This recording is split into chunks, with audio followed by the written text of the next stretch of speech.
एक ऐसी लड़की जिसे न सुनाई देता था और ना ही वो बोल सकती थी, उसे कुछ दरिंदों ने मारकर जमीन में दफना दिया था। लेकिन 3 दिन बाद वही लड़की कब्र से बाहर निकली और फिर शुरू हुआ ऐसा खूनी बदला जिसे देखकर उसके कातिलों की रूह कांप गई। कहानी की शुरुआत होती है जोई नाम की एक लड़की से, जो आज बेहद उत्साहित थी। वजह थी उसका अपने बॉयफ्रेंड डैन से मिलने जाना। इस खास मौके पर उसकी बड़ी बहन उसे उनके पिता की सबसे पसंदीदा कार गिफ्ट कर देती है। घर से निकलने से पहले जब जोई अपनी माँ से मिलती है, तब हमें उसके बारे में एक महत्वपूर्ण बात पता चलती है। जोई न सिर्फ बोल सकती थी, बल्कि वो सुन भी नहीं सकती थी। इसके बावजूद उसके चेहरे पर हमेशा एक मासूम मुस्कान रहती है। अपने पिता की यादों से जुड़ी कार पाकर जोई की खुशी का ठिकाना नहीं रहता। वो तुरंत डैन से मिलने के लिए सफर पर निकल पड़ती है। रास्ते भर वो अलग अलग जगहों पर रुककर तस्वीरें और सेल्फी लेती रहती है और उन्हें अपने बॉयफ्रेंड डैन को भेजती जाती है। दूसरी तरफ डैन भी बेसब्री से उसका इंतजार कर रहा था। जोई की तस्वीरें देखकर उसके चेहरे पर मुस्कान आ जाती है और वो उसके स्वागत की तैयारियों में लग जाता है। लेकिन जो सफर एक खूबसूरत मुलाकात की तरफ बढ़ रहा था, वो धीरे धीरे एक डरावने सपने में बदलने वाला था। सफर के दौरान जोई एक सुनसान इलाके से गुजर रही थी कि तभी उसकी नजर सड़क किनारे पड़ी एक भयावह चीज पर पड़ती है। करीब जाकर देखने पर उसे एहसास होता है कि वो एक मरे हुए कुत्ते की लाश है, जिसे बेहद बेरहमी से मारा गया था। ये दृश्य देखकर जोई अंदर तक हिल जाती है। कुछ पल तक वो वहीं खड़ी रहती है और फिर बिना समय गंवाए आगे बढ़ जाती है। कुछ देर बाद वो एक महंगी और आकर्षक वस्तुओं से भरी दुकान के पास पहुंचती है। वहां रखी चीजें उसे इतना पसंद आती है कि वो उनकी तस्वीरें लेकर डैन को भेजने का फैसला करती है। लेकिन जैसे ही वो तस्वीरें भेजने लगती है, अचानक एक आदमी उसकी कार के सामने आ जाता है। जोई घबराकर जोर से ब्रेक लगाती है। कार समय पर रुक जाती है, लेकिन वो शख्स सड़क पर गिर जाता है। जोई अभी समझने की कोशिश ही कर रही थी कि आखिर हुआ क्या है, तभी दूर से आती हेडलाइट्स माहौल को और भयावह बना देती है। अजनबी लोग अपनी कार में उसके और घायल आदमी का पीछा करते हुए वहां पहुंच जाते हैं। घायल व्यक्ति बचने की पूरी कोशिश कर रहा था, लेकिन उसकी ताकत जवाब दे चुकी थी। अगले ही पल उन लोगों ने अपनी कार उसी के ऊपर चढ़ाकर बेरहमी से कुचल दिया। जोई की आंखों के सामने एक इंसान की जान ले ली जाती है। ये सब देखकर उसके शरीर में डर की लहर दौड़ जाती है। उसे समझ आ जाता है कि अगर उन लोगों ने उसे देख लिया तो अगला निशाना वही होगी। इसीलिए वो जल्दी से अपनी कार पीछे करती है और घायल व्यक्ति को बचाकर वहां से निकलने की कोशिश करती है। लेकिन तब तक बहुत देर हो चुकी थी। वो सभी लोग उसे चारों तरफ से घेर लेते हैं। जोई पूरी हिम्मत के साथ उनका मुकाबला करने की कोशिश करती है। वो खुद को बचाने के लिए संघर्ष करती है, लेकिन सामने मौजूद लोग बेहद खतरनाक थे। उसी दौरान उन लोगों में से एक आदमी, जिसके सिर पर वेस्टर्न स्टाइल की टोपी थी, कार के अंदर पड़े घायल व्यक्ति को देख लेता है। उसके चेहरे का भाव अचानक बदल जाता है। बिना कुछ कहे वो कार के पास पहुंचता है और कुछ ही क्षणों में उस घायल आदमी को भी बड़े ही दरिंदगी से चाकू घोंप घोंप कर खत्म कर देता है। जोई ये सब अपनी आंखों से देख रही थी। उसके लिए ये किसी भयावह डरावने सपने से कम नहीं था। अब वे सभी उसकी तरफ बढ़ने लगते हैं। जोई मौका देखकर उनमें से एक को धक्का देती है और वहां से भागने की कोशिश करती है। कुछ सेकंड के लिए ऐसा लगता है कि शायद वो बच जाएगी, लेकिन तभी ट्रे नाम का एक आदमी हथियार निकालता है और उस पर गोली चला देता है। गोली लगते ही जोई जमीन पर गिर पड़ती है। इसके बाद कहानी और भी भयावह मोड़ ले लेती है। अगले दृश्य में जोई खुद को उन लोगों के ठिकाने पर कटीले तारों से बंधी पाती है। वो बुरी तरह घायल थी और पूरी तरह उनकी कैद में फंस चुकी थी। उसकी हालत लगातार बिगड़ती जा रही थी, जबकि वे लोग उसके साथ अमानवीय की हद पार करते हुए उसका बारी बारी से रेप करते रहते हैं। दूसरी तरफ टोपी वाला आदमी बाकी लोगों से थोड़ा अलग दिखाई देता है। उसके चेहरे पर बार बार बेचैनी नजर आती है, मानो उसे एहसास होने लगा हो कि हालात अब नियंत्रण से बाहर जा रहे हैं। इसी बीच जोई को महसूस होता है कि कोई अज्ञात व्यक्ति छिपकर उसे देख रहा है। वो समझ नहीं पाती कि वो दोस्त है या दुश्मन, मगर इतना जरूर था कि इस डरावने घर में कोई और भी मौजूद था। इसके बाद ट्रे जोई को कमरे के कोने में रखी इंसानी खोपड़ियों का संग्रह दिखाता है। उन खोपड़ियों को देखते ही जोई के रोंगटे खड़े हो जाते हैं। ट्रे गर्व से मुस्कुराते हुए बताता है कि कि इनमें से ज्यादातर लोगों की मौत उसके परदादा के हाथों हुई थी। वो खुद भी उसी खून और उसी विरासत को आगे बढ़ा रहा था, लेकिन असल में ट्रे ये सब जोई को डराने और मानसिक रूप से तोड़ने के लिए कर रहा था। तभी वो एक खास खोपड़ी उठाता है और दावा करता है कि ये अपाची चीफ मंगस कोलोराडो की है। उसके मुताबिक कभी उस योद्धा ने उसके परदादा को अपने जाल में फंसाने की कोशिश की थी, लेकिन आखिर में उसके परदादा ने उसे हरा दिया और उसकी खोपड़ी को अपनी ताकत की निशानी के रूप में संभाल कर रखा। ट्रे की आंखों में साफ दिखाई दे रहा था कि वो अपने परदादा की क्रूरता पर गर्व करता है। यही वजह थी कि अब वो जोई को भी एक इंसान नहीं बल्कि अपनी अगली ट्रॉफी की तरह देख रहा था। उधर दूसरी तरफ डैन अभी भी अपनी होने वाली पत्नी जोई का इंतजार कर रहा था। समय लगातार बीत रहा था, लेकिन जोई का कोई पता नहीं था। पहले तो उसे लगा कि शायद रास्ते में कोई परेशानी आ गई होगी, लेकिन धीरे धीरे उसकी चिंता बढ़ने लगी। तभी वह जोई द्वारा भेजी गई तस्वीरों को दोबारा देखने लगता है। उसी दौरान एक तस्वीर में उसे सड़क किनारे लगा हुआ एक बोर्ड दिखाई देता है। वो तुरंत समझ जाता है कि जोई किस रास्ते से गुजरी होगी। यही सुराग उसके लिए उम्मीद की आखिरी किरण बन जाती है। बिना देर किए वो न्यू मैक्सिको पुलिस से संपर्क करने की कोशिश करता है। इधर रात के समय ट्रे और उसके साथी आराम से ताश खेल रहे थे, लेकिन टोपी वाला आदमी बाकी सबसे अलग और बेचैन दिखाई दे रहा था। उसे लगातार यही डर सता रहा था कि अगर जोई ज्यादा समय तक जिंदा रही तो एक दिन वे सभी पकड़े जाएंगे।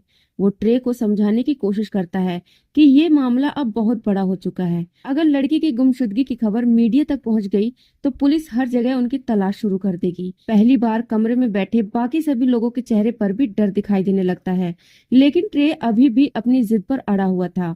उसके लिए जोई सिर्फ एक कैदी नहीं थी, वो उसे अपने कब्जे में रखकर लगातार बेरहमी से उसका रेप करना चाहता था। आखिरकार दोनों के बीच एक अजीब फैसला होता है। तय किया जाता है कि ताश का खेल खेला जाएगा। अगर ट्रे जीत गया तो जोई उसके पास रहेगी, लेकिन अगर टोपी वाला आदमी जीत गया तो वो उसका अंत कर देगा। खेल शुरू होता है। कमरे में मौजूद हर शख्स की नजर पत्तों पर टिकी हुई थी। काफी देर तक चले इस खेल के बाद आखिरकार ट्रे हार जाता है। उधर जोई भी अब घायल हालत में बिस्तर पे पड़ी हुई थी।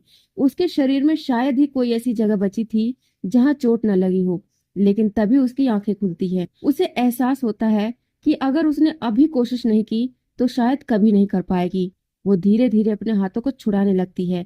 कटीले तार उसकी त्वचा को चीरती चली जाती है। हर कोशिश के साथ उसके घाव और गहरे होते जाते हैं, लेकिन आज उसके सामने दर्द से बड़ा डर मौजूद था।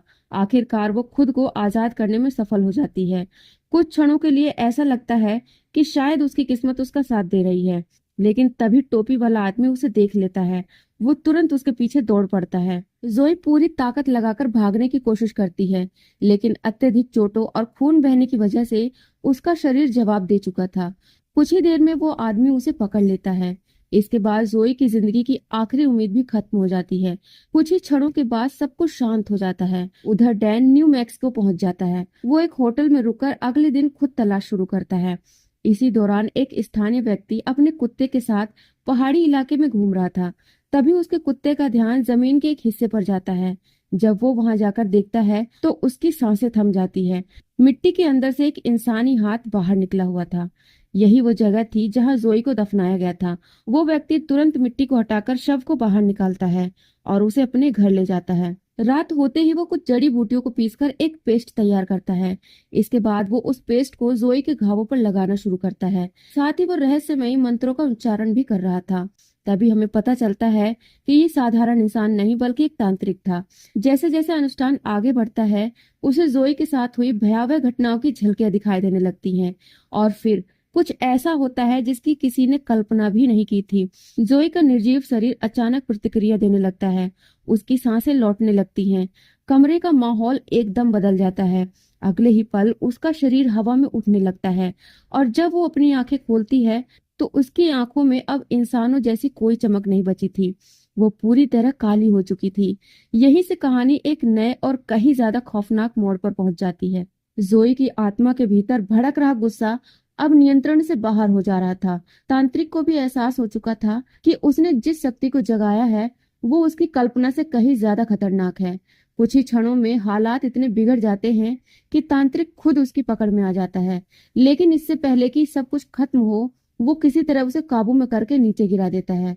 कमरे में फिर से सन्नाटा छा जाता है, लेकिन असली खौफ अभी शुरू होना बाकी था। जैसे ही आधी रात होती है, जोई का निर्जीव शरीर अचानक हरकत करने लगता है। धीरे धीरे उसकी आंखें खुलती है। वो बिना कुछ बोले उठ खड़ी होती है। उसकी चाल अब पहले जैसी नहीं थी। ऐसा लग रहा था जैसे कोई और ताकत उसके शरीर को चला रही हो। कुछ देर बाद वो सुनसान सड़कों पर पहुंच जाती है। रात के अंधेरे में उसे एक पुराना फोन बूथ दिखाई देता है। वो तुरंत डैन का नंबर मिलाती है। दूसरी तरफ कॉल उठाते ही डैन की आवाज कांपने लगती है। वो भावुक होकर पूछता है, जोई तुम कहाँ हो? मैं तुम्हें ढूंढते हुए न्यू मैक्सिको तक पहुंच चुका हूँ। सुबह होते ही मैं तुम्हारे पास पहुंच जाऊंगा। डैन की आवाज सुनकर ऐसा लगता है मानो पहली बार जोई के चेहरे पर कोई भावना उभरी हो। लेकिन तभी वहां एक पुलिस कार आकर रुकती है। जैसे ही जोई की नजर उस पुलिस अधिकारी पर पड़ती है, उसके चेहरे के भाव अचानक बदल जाते हैं। उसे पहचानने में उसे एक पल भी नहीं लगता। ये उन्हीं लोगों में से एक था जिन्होंने उसके साथ अत्याचार किया था। पुरानी यादें एक झटके में वापस लौट आती हैं। बिना कुछ कहे वो उसका पीछा करते हुए एक बार तक पहुंच जाती है। उधर वो आदमी भी जल्द ही महसूस कर लेता है कि कोई उसका पीछा कर रहा है। जब वो पीछे मुड़कर देखता है तो उसका चेहरा डर से सफेद पड़ जाता है। उसके सामने खड़ी जोई अब पहले वाली जोई नहीं थी। कमरे का माहौल अचानक बदल जाता है। कुछ ही पलों में बार के अंदर अफरा तफरी मच जाती है। जो लोग कुछ देर पहले हंस रहे थे अब अपनी जान बचाने की कोशिश कर रहे थे। लेकिन ऐसा लग रहा था कि जोई के सामने आने वाला कोई भी व्यक्ति उसके क्रोध से बच नहीं सकता। जो लोग कभी खुद को ताकतवर समझते थे अब उनके चेहरे पर सिर्फ डर दिखाई दे रहा था। इसी बीच उनमें से एक व्यक्ति उससे माफी मांगने की कोशिश करता है। लेकिन जो कुछ जोई के साथ हुआ था उसके बाद अब वो किसी की बात सुनने वाली नहीं थी। उधर डैन बेचैनी से उस फोन कॉल का पता लगाने की कोशिश कर रहा था। जब इंतजार करना उसके लिए मुश्किल हो गया तो वो उस जगह की लोकेशन निकालकर वहां पहुंच जाता है। लेकिन वहां पहुंचने पर वो देखता है कि इलाके को पहले ही पुलिस ने घेर रखा है। पुलिस उसे अंदर जाने से रोक देती है। डैन घबराकर बताता है कि उसकी गर्लफ्रेंड 3 दिनों से गायब है और केवल 1 घंटे पहले उसी जगह से उसका फोन आया था। उसकी बात सुनकर वहां मौजूद अधिकारियों के चेहरे बदल जाते हैं। तभी डैन की नजर ट्रे पर पड़ती है। वो तुरंत उसके पास जाकर पूछता है, क्या तुमने मेरी गर्लफ्रेंड को कहीं देखा है? ये सवाल सुनते ही माहौल और भी भारी हो जाता है, क्योंकि वहां मौजूद कुछ लोगों को सच्चाई पहले से पता थी। अगर जोई मर चुकी थी तो फिर उसने फोन कैसे किया? ये सवाल अब हर किसी के दिमाग में घूम रहा था। अगली सुबह ट्रे और उसके साथी उस जगह पहुंचते हैं जहां उन्होंने जोई को दफनाया था। लेकिन वहां पहुंचकर उनके पैरों तले जमीन खिसक जाती है। कब्र खाली थी। जोई का शरीर वहां मौजूद नहीं था। अब पहली बार उन्हें एहसास होता है कि शायद वे किसी ऐसी चीज से उलझ चुके हैं जिसे समझना उनके बस की बात नहीं। घबराकर वे उस जगह को छोड़ने की योजना बनाने लगते हैं। उधर एक सुनसान गैरेज में जोई फिर से जागती है। वो धीरे धीरे उठती है और लड़खड़ाते कदमों से एक पुराने शीशे के सामने पहुंचती है। जब उसकी नजर अपने प्रतिबिंब पर पड़ती है तो उसके चेहरे पर दर्द और गुस्सा एक साथ दिखाई देता है। उसे याद आने लगता है कि उसके साथ क्या क्या हुआ था। तभी उसकी नजर पास रखे एक धनुष और तीरों पर पड़ती है। वो उन्हें उठाती है। उसकी आंखों में अब डर नहीं था, अब वहां सिर्फ बदला था। और इसी पल से शुरू होती है जोई की वो खौफनाक वापसी, जिसके सामने आने वाले हर व्यक्ति के दिल में दहशत पैदा होने वाली थी।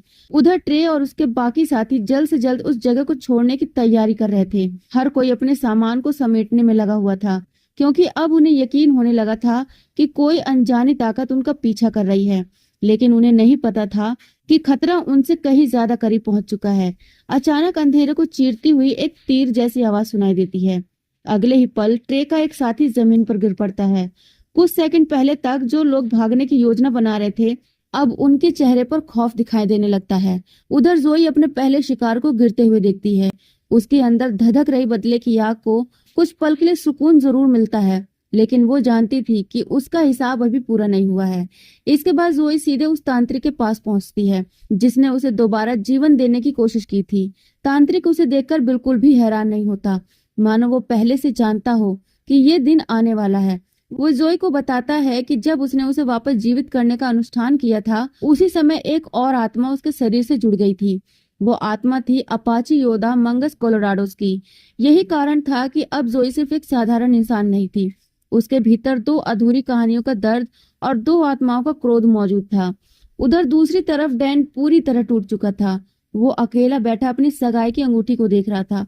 उसकी आंखों में उम्मीद और दर्द दोनों मौजूद थे। तभी उसे अचानक ऐसा महसूस होता है जैसे जोई उसके आसपास ही हो। मानो कोई अनदेखी मौजूदगी उसे देख रही हो।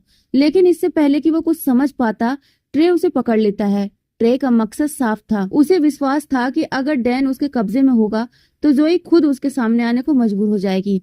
और ठीक वैसा ही होता है। कुछ समय बाद जोई उनके ठिकाने पर पहुंच जाती है। उसके आते ही माहौल बदल जाता है। हवा में अजीब सा तनाव फैल जाता है। ट्रे के लोग हथियार लेकर तैयार खड़े थे, लेकिन उनके चेहरे पर डर साफ दिखाई दे रहा था। इसके बाद एक खतरनाक संघर्ष शुरू होता है। जो लोग कभी खुद को शिकारी समझते थे, अब वही अपने बचाव के लिए भागते नजर आते हैं। एक एक करके ट्रे के साथी उसके सामने टिक नहीं पाते। अब किसी को भी शक नहीं रह जाता कि जोई के भीतर कोई असाधारण शक्ति मौजूद है। आखिरकार वो पल भी आ जाता है जिसका इंतजार पूरी कहानी में किया जा रहा था। जोई और ट्रे आमने सामने खड़े थे। दोनों की आंखों में वर्षों का गुस्सा और नफरत दिखाई दे रही थी। उधर तांत्रिक डैन को पूरी सच्चाई बताता है। वो कहता है कि ट्रे के परदादा ने ही कभी मंगस कोलोराडोस की जान ली थी। उनका बदला अधूरा रह गया था। अब किस्मत ने दो अलग अलग त्रासदियों को एक साथ जोड़ दिया है। जोई अपने लिए लड़ रही थी और मंगस अपनी अधूरी कहानी के लिए। इसी वजह से ये संघर्ष सिर्फ जोई और ट्रे के बीच नहीं था, ये अतीत और वर्तमान के बीच का हिसाब था। इसके बाद दोनों के बीच अंतिम मुकाबला शुरू होता है। ट्रे अपनी पूरी ताकत झोंक देता है। वो हर हाल में बचना चाहता था। दूसरी तरफ जोई अब पीछे हटने वाली नहीं थी। उसके लिए ये लड़ाई सिर्फ बदले की नहीं, बल्कि न्याय की थी। संघर्ष के दौरान जोई गंभीर रूप से घायल हो जाती है। कुछ पलों के लिए ऐसा लगता है कि शायद ट्रे जीत जाएगा, लेकिन आखिरी क्षणों में जोई अपनी बची हुई ताकत इकट्ठा करती है और उसी के साथ ट्रे की कहानी हमेशा के लिए खत्म हो जाती है। सालों से चली आ रही दरिंदगी का अंत हो चुका था, लेकिन इस जीत की कीमत बहुत बड़ी थी। जब सब कुछ शांत हो जाता है तभी वहां डैन पहुंचता है। उसके सामने जोई बेहद कमजोर हालत में पड़ी हुई थी। अब उसके पास ज्यादा समय नहीं बचा था। जोई कांपते हुए हाथों से साइन लैंग्वेज में एक आखिरी संदेश देती है, आई लव यू। डैन की आंखों से आंसू बहने लगते हैं। वो मुस्कुराने की कोशिश करते हुए जवाब देता है, आई लव यू टू। यही दोनों की आखिरी बातचीत साबित होती है। कुछ ही देर बाद जोई हमेशा के लिए शांत हो जाती है।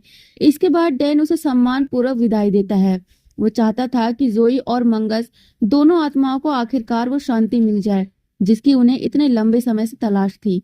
धीरे धीरे आग की लपटें आसमान की ओर उठने लगती है और ऐसा महसूस होता है जैसे दो भटकी हुई आत्माएं आखिरकार अपने बोझ से मुक्त हो गई हो।